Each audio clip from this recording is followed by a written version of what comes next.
서로 인사 한번 나누실까요?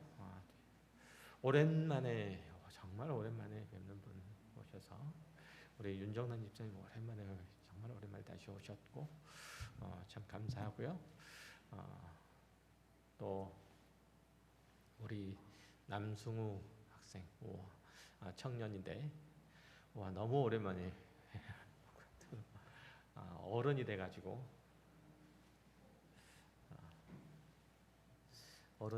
왔습니다. 하나도 반갑지 않으신가 봐요. 반가우신 거 맞죠?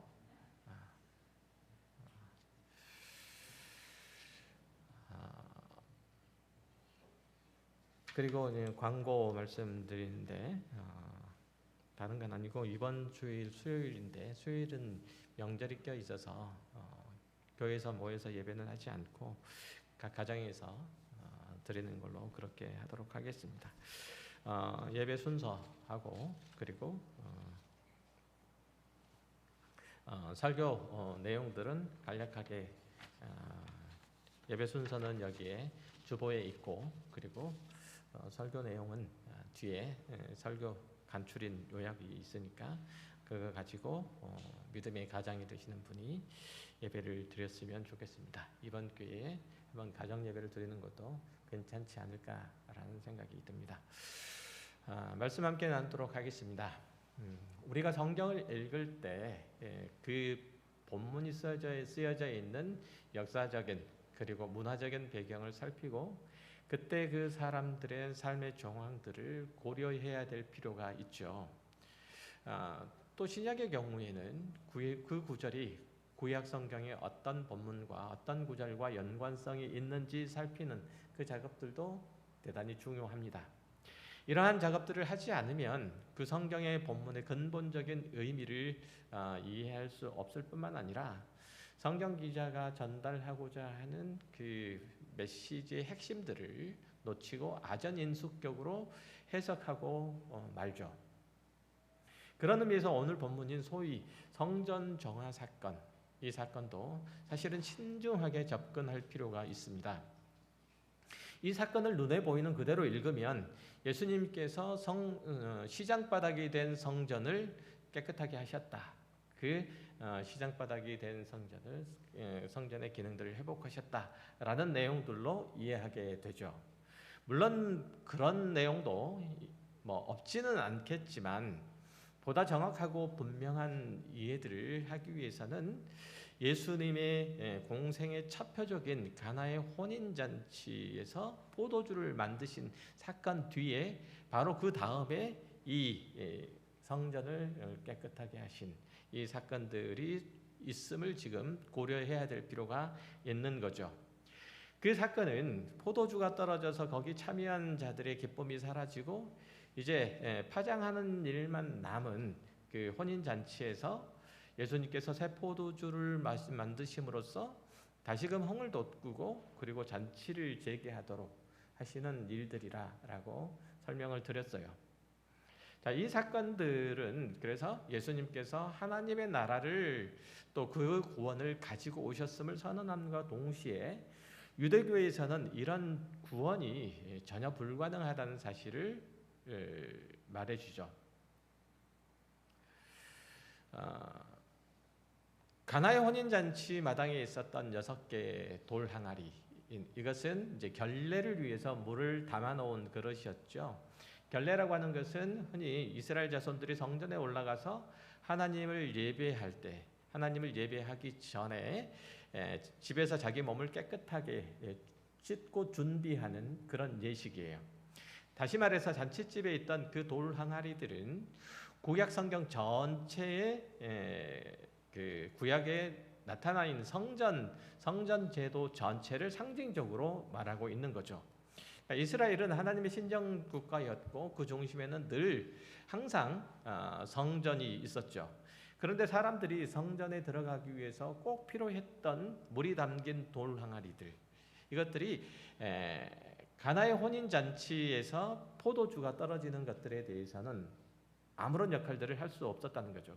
다시 말하면 구약의 율법과 제사 제도 이런 것들이 진정한 잔치의 기쁨을 잔치를 재개할 수 있는 능력이 없어서 마치 구약의 제도 제사 제도 자체가 포도주가 떨어진 그래서 파장하게 된 잔치와 같다라고 그렇게 말하고 있는 거예요. 거기에는 진정한 생명의 풍성함도 없고 영혼의 기쁨도 만족함도 있을 수 없어서 주님이 그 율법과 제도들을 완성하셔서 기쁨의 잔치를 재개하러 오셨고 또 그것이 주님의 때에 이루어지는 것을 이루어지노라고 그렇게 말씀하시는 표적적인 사건이었어요. 자, 그리고 오늘 본문에 있는 성전 정화 사건, 정확히 말하면 눈에 보이는 성전 건물을 폐하신 거죠. 폐하신 이 사건은 당신이 구약의 제사 제도를 완성하신 분이심을 선포하시는 선지자적인 행위라는 거예요. 이해되세요? 잘 이해 안 되시죠? 자, 가나의 혼인잔치는 예수님께서 누구신지, 당신이 누구신지를 나타내는 당신의 정체성과 당신이 이 땅 가운데 오신 목적을 드러내시는 표적, 그러니까 사인이었다면 오늘 본문에서 성전 정화 사건, 즉 다시 말하면 정확하게 말하면 눈에 보이는 성전을 건물을 폐하신 사건은 당시 구약의 제사 제도를 완성하시러 이 땅에 주님께서 오셨다는 것을 선포하시는 주님의 선지자적인 행위라는 거예요. 선지자적인 행위라는 것은 어떤 뜻이냐면 선지자들이 특별히 이제 하나님의 그 심판의 메시지를 효과적으로 그리고 충격적으로 전달하기 위해서 행했던 일종의 퍼포먼스와 같은 거예요. 구약 성경에 보면 선지자 이사야는 이 선지자적인 행위로 벌거벗고 길거리를 돌아다녔어요. 좀 그렇죠. 선지자 예레미야는 그 항아리를 깨뜨렸고 그리고 선지자 에스겔은 390일 벽돌을 쌓는 일들과 390일 동안 그리고 40일 동안 좌로 우로 누워서 지내는 일들을 하게 되죠. 그렇게 함으로써 이스라엘의 죄를 담당하기도 했고 또 처음에는 왼분이었지만 그 나중에는 소똥으로 떡을 구워 먹는 불을 지펴서 떡을 구워 먹는 그런 일도 하기도 했다는 거죠. 바로 예수님께서 성전을 폐하신 사건도 바로 그런 측면에서 선지자적인 행위로 이해해야 된다는 얘기예요. 그러니까 종말의 메시아로 오신 예수님께서 그 기능이 상실되고 아무것도 할 수 없는 껍데기뿐인 성전은 허물고 그 의식만 남아있는 성전 제도를 폐하시고 당신이 직접 성전이 되심으로써 종말의 하나님의 구원을 완성하시겠다는 메시지를 몸소 보여주신 거예요. 더우시죠? 저만 덥나요? 조금 에어컨을 좀 켜주시면 좋겠습니다. 자, 조금 더 구체적으로 살펴보겠습니다. 먼저 이제 13절을 보면 오늘 보면 13절을 보면 이렇게 되어 있어요. 유대인의 유월절이 가까운지라 예수께서 예루살렘으로 올라가셨더니 그러니까 유월절은 유대인들이 지키는 민족 최대의 명절인 거죠. 이 날에 제사를 드리기 위해서 원근 각처에 사는 유대인들이 성전에 있는 예루살렘으로 몰려들어요. 예루살렘 가까이 사는 사람들은 별 문제가 없지만 멀리 떨어져 사는 사람들의 경우에는 제사 때 드릴 양이나 소등을 준비해 가지고 예루살렘으로 오기가 사실은 쉽지 않아요. 오다가 제물로 쓸 양이나 소가 병들거나 들짐승의 공격을 당해서 흠이 생기는 일들이 잦기 때문이죠. 그래서 사람들이 성전에서 제사를 드리러 예루살렘에 와서 성전 주변에서 쓸 성전 제사에서 쓸 짐승을 사서 사용을 했다는 거죠. 더구나 성전 제사장들이 제물에 사용될 짐승을 검사하잖아요. 그때 조금이라도 흠이 발견되면 되돌려 보냈기 때문에 성전에서 깨끗한 짐승을 팔고 사는 일들은 사실은 성전 제사를 원활하게 하기 위해서 필요한 일들이었다는 것이죠. 성전에서 돈 바꾸는 일도 거의 비슷한 이유 때문에 성전에서 이루어질 수밖에 없었어요. 20살 이상이 된 유대인 남자들은 의무적으로 매년 반세겔의 동전으로 성전 세금을 바쳐야 됐죠. 그런데 당시에는 로마 동전이 시중에 일반적으로 통용되는 화폐였어요. 그런데 이 로마 동전은 로마의 황제의 흉상이 새겨져 있었기 때문에 성전에서는 우상 숭배라는 이유로 그 로마 동전을 받지 않았어요. 성전세로 받지 않고 두로에서 발행된 그 지역의 동전만 받았죠. 그러면 북아프리카나 아니면 소아시아나 심지어는 유럽에서 온 디아스포라 유대인들, 유럽의 지역에서 그 유대 지역 밖에서 사는 유대인들은 성전세를 내려면 자기가 일반적으로 사용하는 동전으로 내질 못하고 바꿔야 되잖아요. 로마 동전 아니고 두로 동전으로 바꿔야 되죠. 이런 것들을 고려를 해보면 성전에서 재물을 사고 파는 일들이나 아니면 돈 바꾸는 일, 이것은 흔한 상황일 뿐만 아니라 성전 제도를 유지하기 위해서는 사실은 필요한 일들이었다는 거예요. 자, 그런데 문제는 제사장들이 성전에서 장사하는 상인들과 결탁이 되어서 수많은 부조리들이 자행되고 있었다는 사실이에요. 이 공관복음서에 보면 예수님께서 거기에 분노하셔서 성전에서 장사하는 사람들을 쫓아내신 것으로 그렇게 묘사되고 있어요. 한번 읽어볼게요. 마가복음 11장에 보면 그런 분위기를 잘 읽을 수 있는 대목이 나와요. 15절 이하예요. 그들이 예루살렘에 들어가니라 예수께서 성전에 들어가서 성전 안에서 매매하는 자들을 내쫓으시며 돈 바꾸는 자들의 상과 비둘기 파는 자들의 의자를 둘러 엎으시며 아무나 물건을 가지고 성전 안으로 지나다님을 허락하지 아니하시고 이에 가르쳐 이르시되 기록된 바 내 집은 만민이 기도하는 집이라 칭함을 받으리라고 하지 아니하였느냐. 너희는 강도의 소굴로 만들었도다 하시매. 자, 이 구절을 보면 예수님의 진노가 요한복음 2장에 나타나 있는 것보다 훨씬 더 현장감 있게 그리고 모계감 있게 강도 있게 표현되어 있죠. 성전에서 장사하는 사람들을 두고 강도라고 표현하시고 거기에 있는 사람들을 다 쫓아내시면서 성전을 정결케 하시는, 그래서 성전의 본래의 기능과 그 지위를 회복해 하시는 것처럼 보이는 것도 사실이에요. 이 대목을 보면. 그러나 생각을 해보면 6월절에 속죄 제사를 드리려고 예루살렘 성전으로 몰려드는 사람들이 성인 남성으로만 따져놓고도 보면 좋게 13만 명쯤은 돼요. 거기에 여자들과 아이들과 노인들을 합하면 40~50만은 좋게 넘었을 거라고 생각이 되죠. 이 사람들이 가족별로 제사를 드리더라도 거기에 필요한 짐승이 수십만 마리였을 거예요. 그 많은 짐승들을 매매하는 제사장이 한둘이었겠어요? 또 장사치들은 어떻고요? 적어도 수십 내지 수백 명들의 장사치들이 있었고 또 동전 바꾸는 이들도 역시 마찬가지로 그 정도나 아니면 그 이상의 숫자들이 성전 주위에서 진을 치고 장사를 했을 거예요. 그런데 예수님께서 혼자서 그 많은 이들을 내쫓고 성전을 물리적으로 깨끗하게 만든다는 것이 사실 가능한지는 않죠. 혼자서 그 일들을 하신다는 게. 그 중에 극히 일부의 사람들을 쫓아내심으로써 하나님의 선지자적인 행위들을 상징적으로 보여주신 거예요. 이해되셨나요? 다시 말해서 예수님의 이 상징적인 행위들을 통해서 유대인의 유월절과 그때 행해지는 성전 제사 제도 자체를 사실은 예수님께서 폐지하신 일이에요. 그러니까 이 사건은 성전 정화 사건이 아니라 성전 폐지 사건이에요. 성전을 폐하신 사건이에요. 자, 이런 해석에 힘을 더해주는 내용이 아까 읽었던 마가복음 11장 15절 전후에 있어요. 보면 마가복음 11장 15절 이하에서는 성전을 정화하신 사건이었죠. 성전을 사실은 폐지한 사건, 이 사건이었는데 그 앞뒤를 보면 이제 알 수 있어요.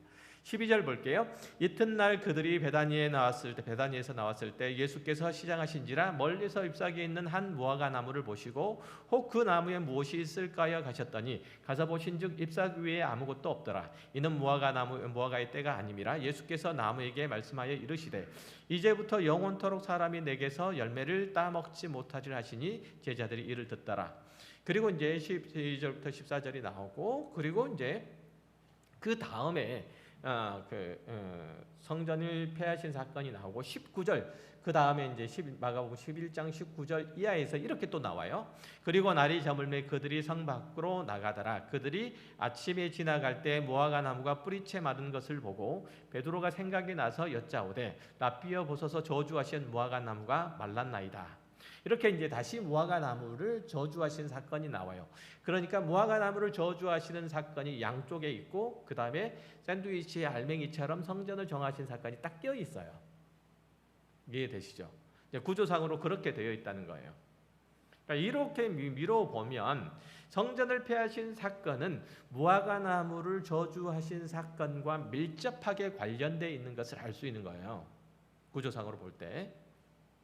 예수님께서 나다나엘을 부르실 때 부르신 그 구절을 설명할 때도 제가 말씀드렸던 것처럼 무화과 나무를 저주하신 것은 구약의 모든 제도를 폐지하고 그 속에 거기에 속해 있는 모든 사람들의 역할들을 거두어 들이시는 그것들을 의미하죠.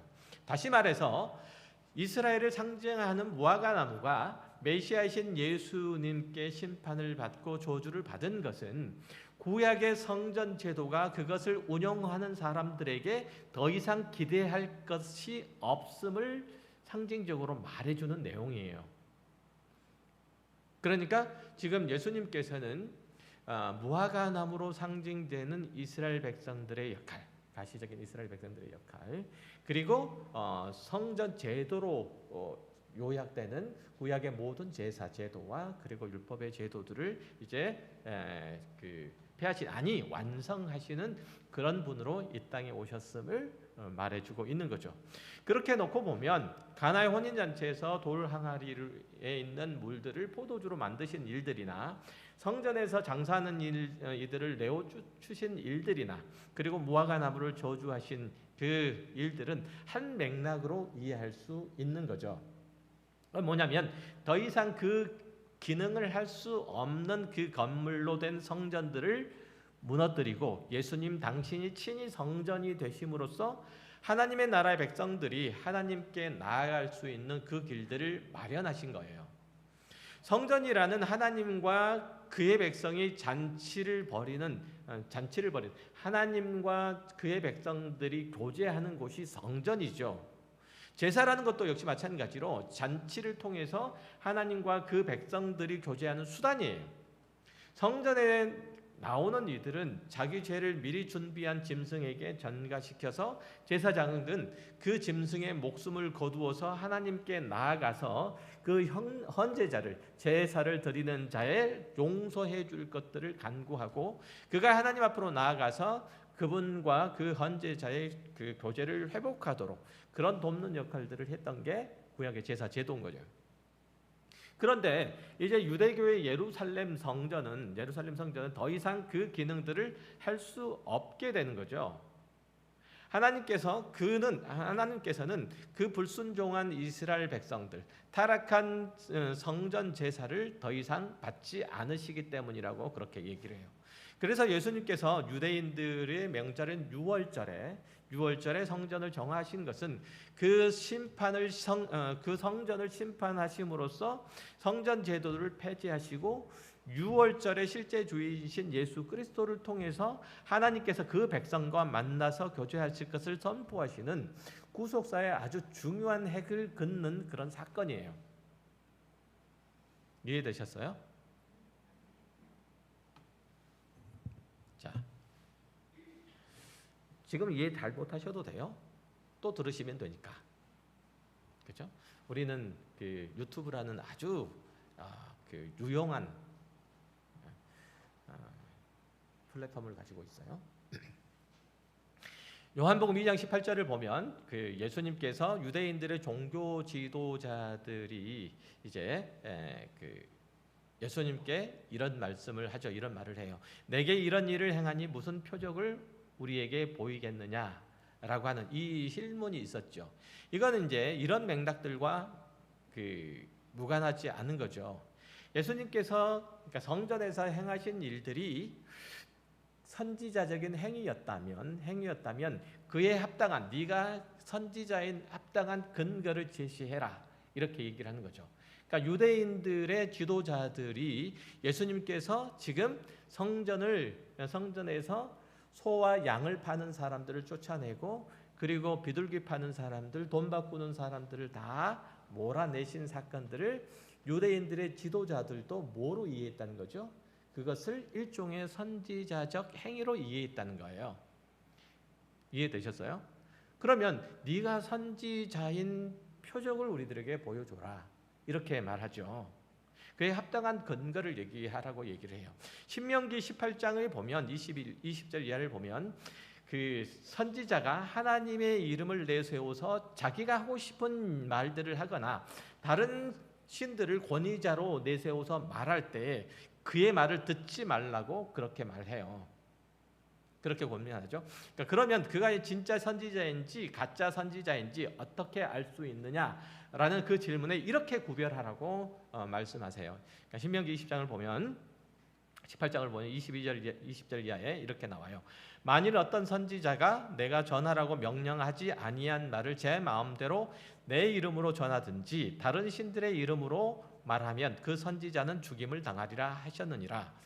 내가 마음속으로 이르기를 그 말이 여호와께서 이르신 말씀인지 우리가 어떻게 알리오 하리라. 만일 선지자가 있어 여호와의 이름으로 말한 일에 증언도 없고 성취함도 없으면 이는 여호와께서 말씀하신 것이 아니요 그 선지자가 제 마음대로 한 말이니 나는 그를 두려워하지 말지니라. 이 내용 이해하세요?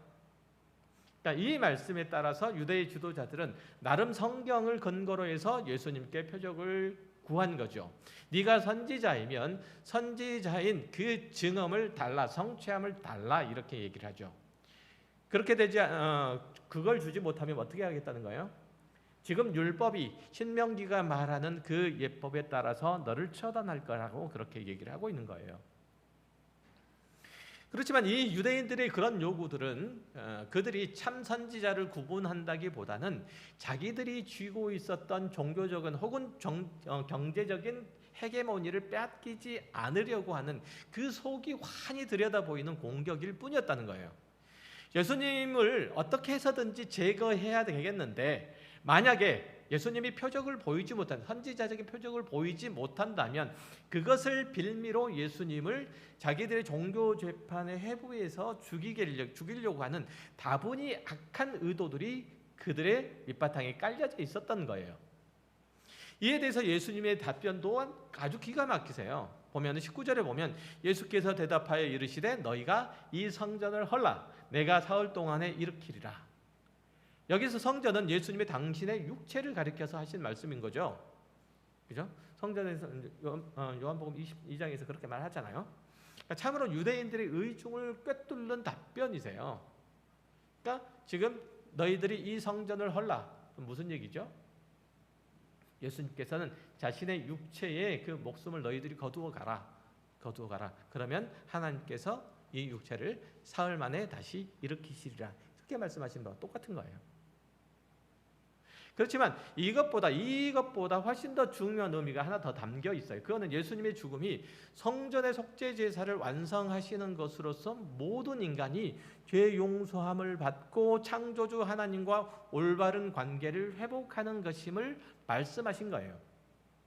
예수님께서 우리의 죄와 허물을 지시고 십자가에 죽으시고 사흘 만에 부활하셔서 닫힌 하늘 문을 여시고 우리와 하나님과의 온전한 교제를 이루시는 새 언약의 중보자로서의 역할들을 하시겠다는 뜻이거든요.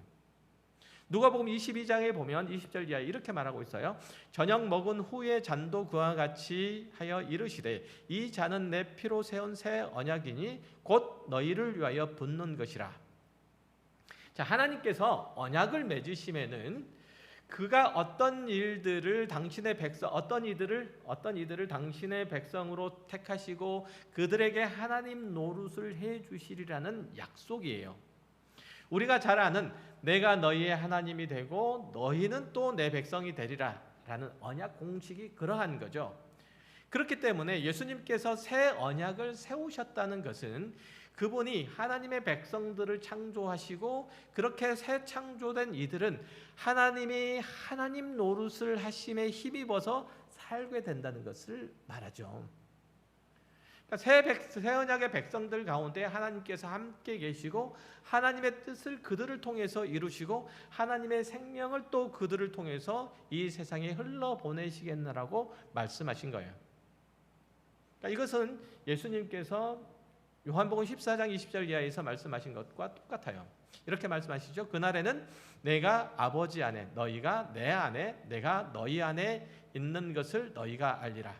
그러니까 삼위일체 하나님과 피조물인 우리가 연합되어서 이 일들을 통해서 우리는 하나님의 신성 가운데로 초대된다, 참여하게 된다라고 그렇게 말하고 있죠.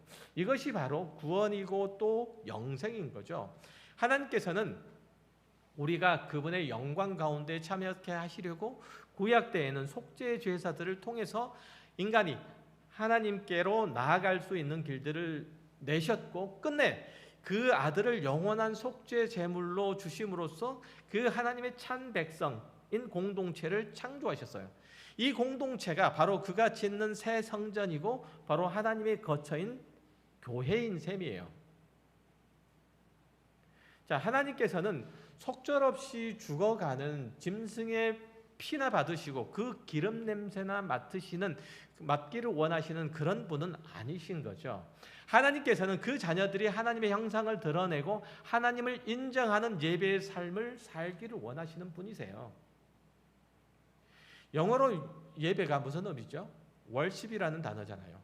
그러니까 이 단어는 가치 있다라는 worth라는 단어하고 그리고 어떤 특징, 어떤 그 상태를 나타내는 이 전미사 ship이 합성되어 있는 합성어예요. 그러니까 예배는 자기를 가치 있는 자로 여기는 생각과 의식과 행동에서 벗어나서 하나님을 가치 있는 분으로 여기고 그분께 순종하고 그분을 의지하는 삶 전체를 가리켜서 예배라고 말하는 거예요. 그러니까 하나님을 자기의 최고의 가치요, 의미요, 능력이라고 여기지 않는 자가 아무리 제사를 드리며 아무리 예배를 정성을 다해서 한들 무슨 의미가 있겠느냐는 거예요. 그것이 이방인들의 신들에게 드리는 치성과 무슨 차이가 있겠느냐는 거죠. 치성이란 자기가 원하는 뭔가를 해줄 거라고 믿는 신에게 가서 있는 정성 없는 정성을 다해 비는 것을 치성이라고 얘기를 하죠. 그러니까 치성은 드리는 자와 받는 이 사이에 어떠한 인격적인 관계 이런 것은 소용이 없어요. 필요도 없고 이런 것들이 다 배제되어 있죠. 그저 내가 어떤 일들을 두고 비는 이 마음이 진심이다. 이것만 전달되면 되고 또 듣는 이는 그것만 들어주면 되는 거예요. 불교에서 자기 몸을 태우는 소신공양이라는 극단적인 방법을 통해서 치성을 드리기도 하잖아요. 그러나 하나님께서는 예배하는 자에게 다른 것이 아니라 그 사람 헌제자의 마음을 달라고 그렇게 말해요. 예배자의 마음을 달라는 거죠. 바로 여러분의 마음을 하나님께 달라는 거예요. 예배하는 자와 인격적인 교제를 나누자고 하시는 거예요. 그렇지 않으면 무슨 소용이 있겠느냐는 거죠. 양을 잡아 바친들, 소를 잡아서 바친들, 아니 그것보다 더 큰 공룡을 잡아서 바친들, 그게 무슨 가치가 있겠느냐는 거예요. 예레미야 7장 21절 이하의 말씀을 보면 이렇게 말씀하세요. 만군의 여호와 이스라엘의 하나님께서 이와 같이 말씀하시되 너희 희생 제물과 번제물의 고기를 아울러 먹으라. 사실은 내가 너희 조상들을 애굽 땅에서 인도하여 낸 날에 번제나 희생에 대하여 말하지 아니하며 명령하지 아니하고 오직 내가 이것을 그들에게 명령하여 이르기를 너희는 내 목소리를 들으라. 그리하면 나는 너의 하나님이 되겠고 너희는 내 백성이 되리라.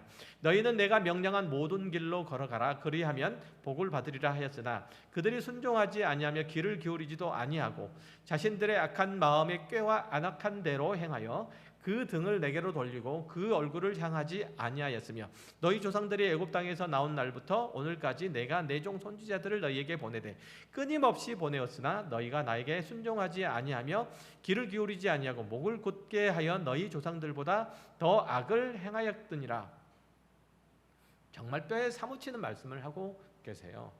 이스라엘 백성들이 애굽 땅에서 나오던 날에 하나님께서 그 이스라엘 백성들에게 희생 제물을 바쳐라 이렇게 말씀하시지 않았다는 거예요. 고기를 나에게 달라, 고기를 나에게 달라 이렇게 말씀하시지 않았다는 거예요. 하나님께서 그들에게 명령하신 것은 내 목소리를 들으라, 내 말을 들으라 이렇게 말씀하셨다는 거죠. 그러니까 지금 방금 읽었던 예레미야서 7장에서 무슨 말씀을 지금 하나님께서 하고 계세요? 너희가 바친 그 고기, 그거는 너희나 먹어라. 너희는 희생 제물과 번제물들을 갖다가 바치는 것으로 너희가 해야 될 도리를 다 했다고 생각하지. 그리고 마치 너희가 그것 때문에 너희 죄를 너희 죄에 대해서 면죄부담 받은 것처럼 그렇게 생각하고 있지. 너희들이 제사를 드리는 것만 가지고 나에게 해야 될 것을 다 했다고 생각하지 말라. 고기는 필요 없으니까 너희나 갖다 처먹고 너희는 내 말을 들으라. 심한 말로 그 말씀을 하고 계세요. 내가 너희를 애굽에서 구원할 때 그 말 잘 들으라고 했지. 내가 언제 그때에 제물을 너희에게 바치라고 했느냐. 하나님께서 이렇게 책망하고 계세요. 예레미야 선지자 당시에 이스라엘 백성들은 하나님의 성전에 와서 제사를 지냈다는 사실 하나만 가지고 자신들은 하나님의 선택된 백성이요 구원받은 자녀들이라고 그렇게 이해하고 안도했다는 거예요. 하나님께 예배한다는 것은, 그분을 섬긴다는 것은 그분의 말씀을 듣는 거예요. 우리 개혁교회에서 예배 시간 중에서 가장 긴 순서, 특별히 우리 교회에서도 가장 긴 순서 설교잖아요. 그렇죠? 설교가 가장 길어요. 다시 말하면 하나님이 말씀하신 바를 듣는 시간이 제일 길어요. 하나님을 우리의 삶의 권위자로 인정한다는 뜻이잖아요. 하나님께서는 말씀하시는 높으신 분이고 우리는 그 말씀을 들어야 하는 어리석고 약한 자라는 분명한 구도가 이 예배 안에는 있는 거예요. 하나님은 말씀하시는 분이에요. 그러니까 말씀을 듣지 않고 순종함이 없이 아무리 헌금을 많이 낸들, 아무리 좋은 목소리로 찬양을 한들, 아무리 뼈 빠지게 헌신을 한들 그게 다 무슨 소용이 있겠느냐는 이런 말씀이죠. 그렇잖아요. 그래서 제가 사실은 예배 시간에 헌금을 많이 해라, 기도를 많이 해라, 전도를 많이 해라 이렇게 말씀하시지 않는 거예요. 헌신을 많이 하라 이렇게 말씀드리지 않는 거예요. 뭐라고 말씀하시죠? 제가 할 수 있는 유일한 것들은 그거예요. 말씀을 들으라는 거잖아요. 이거밖에는 없어요. 주의 몸된 교회를 위해서 일을 한다는 것은 그 교회의 머리 대신 예수 그리스도를 사랑하기 때문이며 그를 이 땅 가운데 보내셔서 우리와 한 몸 공동체를 이루시는 하나님께 감사하며 그분께 충성하고 그분께 순종하기 위하기 때문이잖아요. 그것 때문밖에는 없는 거예요. 로마서 12장 1절 보면 이렇게 말씀하세요. 그러므로 형제들아 내가 하나님의 모든 자비하심으로 너희를 권하노니 너희 몸을 하나님이 기뻐하시는 거룩한 산 제물로 드리라. 이는 너희가 드릴 영적 예배니라. 이 구절에서 몸이란 육체라는 껍데기를 말하는 것이 아니라 그 육체를 가지고 살아내는 삶을 말해요. 이것이 산 제사가 돼야 한다는 것이죠. 그러니까 산 제사를 드린다는 것은 우리의 삶 전체가, 우리의 전 인격이 하나님께 속하는 것을 말해요. 그래서 우리는 죄인다워지지 않고 하나님다워져야 되는 거예요. 하나님을 닮아가야 되는 거예요. 예수 그리스도를 닮아가야 된다는 거잖아요. 그 다음 2절에서 뭐라고 말해요? 그래서 너희가 이 세상 사람다워지지 말고 하나님다워지라 라고 하시잖아요. 2절에서 뭐라고 하죠? 너희는 이 세대를 본받지 말고 이 세상 사람다워지지 말고 오직 마음을 새롭게 함으로 변화를 받아 하나님의 선하시고 기뻐하시고 온전하신 뜻이 무엇인지 분별하도록 하라. 하나님의 뜻을 따라서 살아라. 이 말씀하시잖아요. 하나님처럼 살아라 이 말씀이잖아요. 그렇죠? 성도의 삶의 가치는 세상의 부귀와 명예와 자랑거리를 얻는 데서 발견되는 것이 아니라 하나님의 뜻을 분별하고 거기에 순종하는 데서 나타난다고 그렇게 말씀하고 계시는 거예요. 그런데 구약 시대부터 오늘날까지 하나님은 우리로 인해서 영광을 받으시고 예배를 받으시기보다는 오히려 모독을 당하실 때가 훨씬 더 많죠. 어디 교회 공동체뿐이겠어요? 성도 개인의 삶은 안 그래요? 하나님의 이름을 높이고 예수의 이름으로 기도하는 이들이 자기의 이익을 추구하고 과다한 욕심을 채우기 위해서 싸워요. 강단에서는 하나님의 말씀이 권위 있게 선포되지 않고 성도들의 눈치를 보기 십상이고요. 듣는 이도 그 말씀을 마땅히 받고 100% 순종할 말씀으로 여기지 않고 자기 중심적인 삶을 살아가는 데 있어서 단지 참고사항 정도로만 여겨요.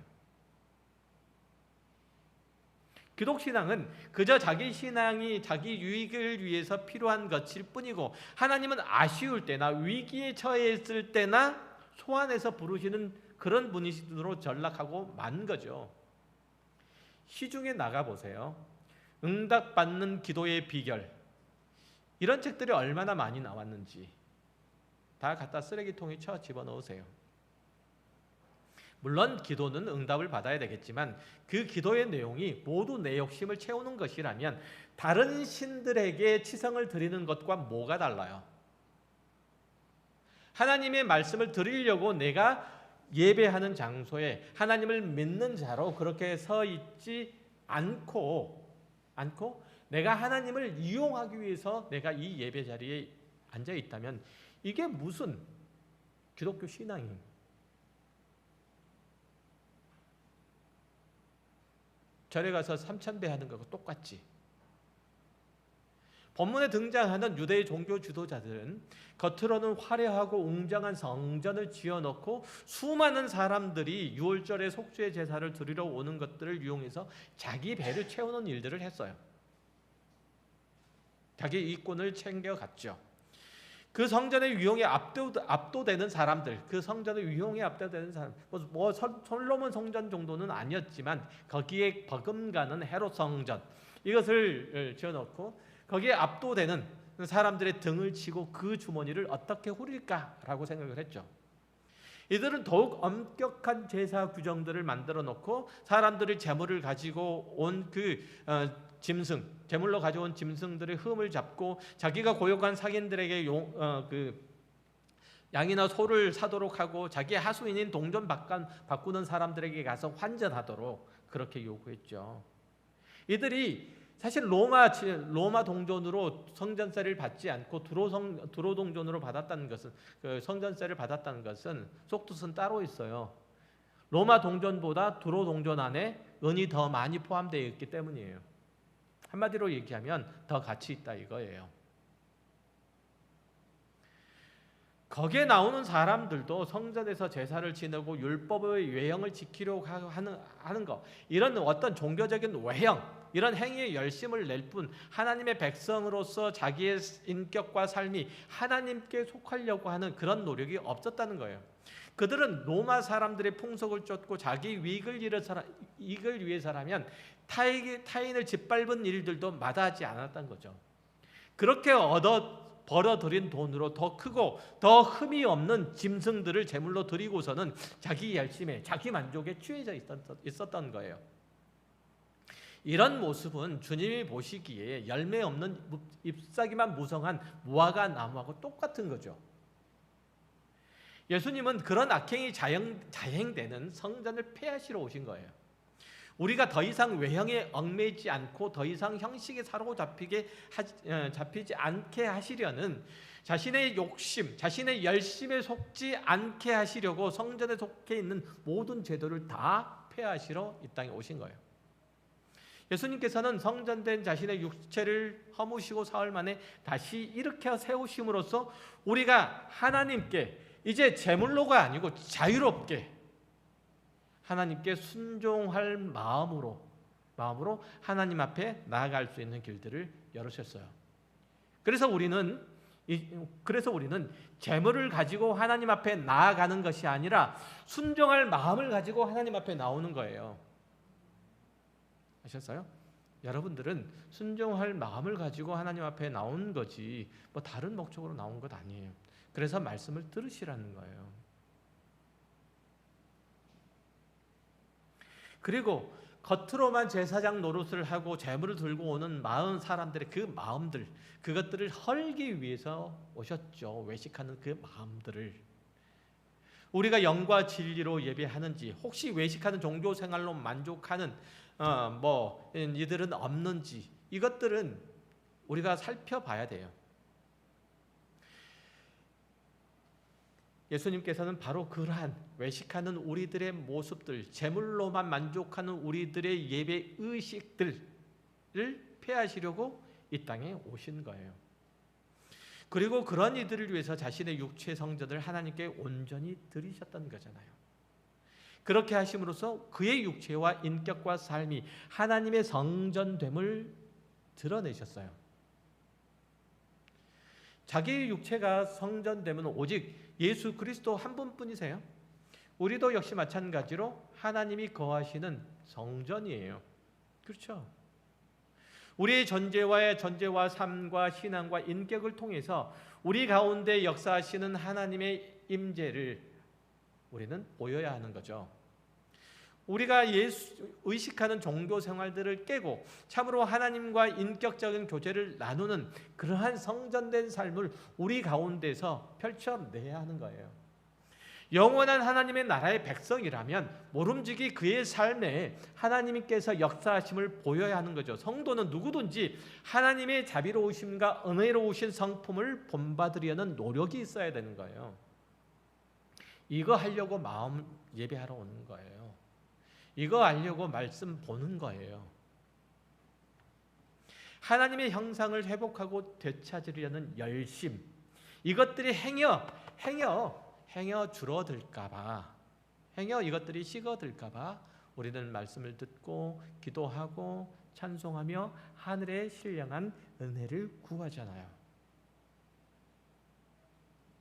오직 하나님을 두려워하고 그 자녀로서 마땅히 행할 바를 행하기 위해서 지금 이 예배 자리에 온 거예요. 여러분 각자가 그래야 되고 여러분 자녀들에게 그렇게 가르치셔야 돼요. 그것 외에 그리스도인들에게 있어서 소망이 더 못 필요해요.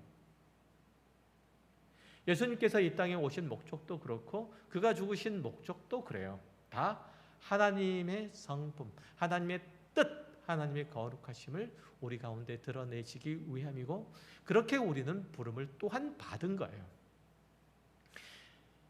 이웃을 돌아보고 우리의 도움이 필요한 곳에 가야 된다는 거죠. 우리의 물질과 지식과 시간과 건강이 필요한 곳을 찾아야 한다는 거예요. 돈을 빌려주고도 받지 못할 사람, 찾아오면 밥 한 끼라도 사주어야 되는 사람, 만날 때마다 앓는 소리, 힘들다는 소리 하는 사람과 사귀라고 그렇게 말씀하시죠. 그렇게 하고 계세요? 만날 때마다 싫은 소리, 앓는 소리, 힘들다는 소리 하는 사람 만나기 싫잖아요. 그런 사람들과 사귀라고 그렇게 말씀하세요. 그 사람들과 허물 없이 지내라고 하세요. 그 사람들의 위로가 되라고 하세요. 그 사람들의 배부름이 되라고 그렇게 말씀하시잖아요.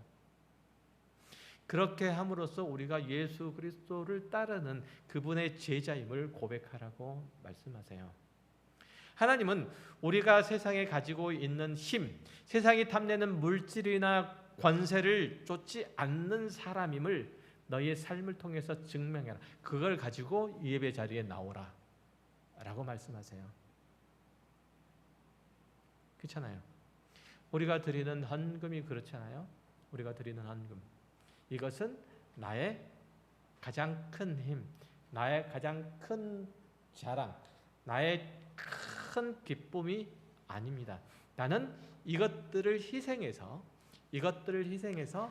하나님께 기쁨이 되기를 원합니다. 하나님의 교회를 섬기기를 원합니다 라는 거잖아요. 고백이에요. 신앙의 고백. 이게 헌금이에요. 이거를 드릴 테니 이걸 100배나 뻥튀기를 시켜주십시오라고 헌금을 드리는 게 아니란 말이에요. 이것보다, 이것은 나에게 있어서 두 번째로 중요한 겁니다. 내 시간이 그렇고요, 내 건강이 그렇고요, 내가 드리는 물질이 두 번째로 중요해요. 그리고 첫 번째는 이 모든 것보다 하나님이 더 중요해요. 이렇게 고백하는 내용으로서 우리는 헌금을 하고 헌신을 하고 찬송을 하고 시간을 내서 예배에 참석하고 전도를 하고 그러는 거예요. 우리의 전 인격이 하나님을 예배하는 예배자의 삶이 돼야 한다고 그렇게 성경은 누누이 가르치죠. 부디 이 부르심의 사명들을 놓치지 마시고 외면하지 마시고 그야말로 성경이 말씀하시는 영과 진리로 살아계신 하나님께 예배하는 나아가는 신실한 주님의 성도가 되시기를 주의 이름으로 축원합니다. 기도하겠습니다. 하나님 아버지 감사합니다.